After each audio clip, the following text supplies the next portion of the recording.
Again, part two of week 4 notes, where we left off talking about the baby boom and the encouragement of domestic housekeeping.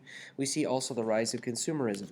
Consumerism, particularly in the suburbs, creating what is known as social conformity. And we get the old saying, keeping up with the Joneses. Again, we'll see a sharp rise in consumption. Consumption in TVs, consumption in household amenities, and we also see popularization of shows such as The Honeymooners, 64,000 Question, Playhouse 90s, and also I Love Lucy. Popular culture also emerges, and it becomes very popular with the teenagers. Thus, we see growth of consumption within teenagers of families. And we also see, again, activities that stem well beyond just the consumption. We see social activities emerge, readings of plays, of rock and roll concerts. And the 50s, known as the golden age of watching television. And again, the role of advertising will increase consumption.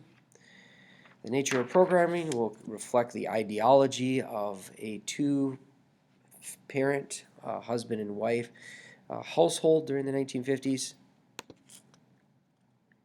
Is it not reflective of America? Because we do see again during the 1950s a conformity between marrying couples. However, we do begin to see divorce rates as well.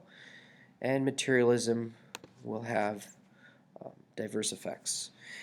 Rock and roll for the teenagers. It inspired the rebelliousness against social conformity found in suburban life. J.D. Salinger, The Catcher in the Rye. Again, a book offering insight to teenagers about moving beyond the ways of the glamour of materialism. We see Mad Magazine.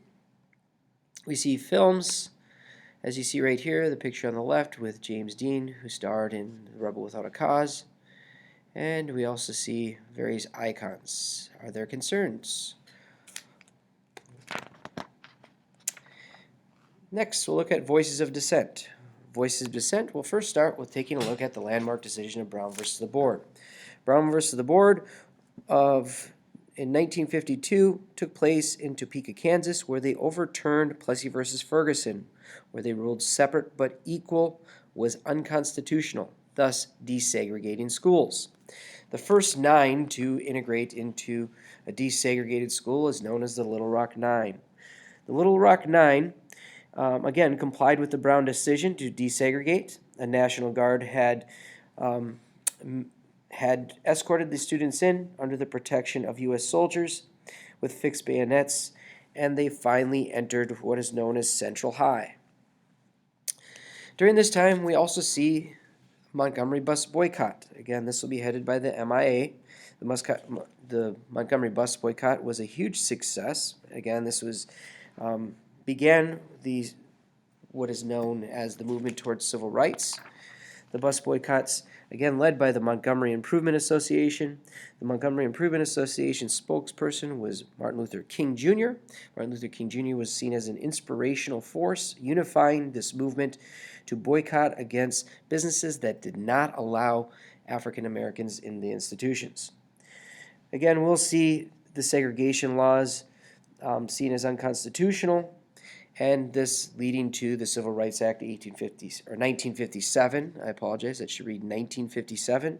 In 1957, a bill was passed to make it a federal crime to prevent qualified people from voting, thus integrating all population ethnicities to vote. For the first time, we see that overriding Jim Crow laws in the South. In the 1950s, we also see a non-affluent society.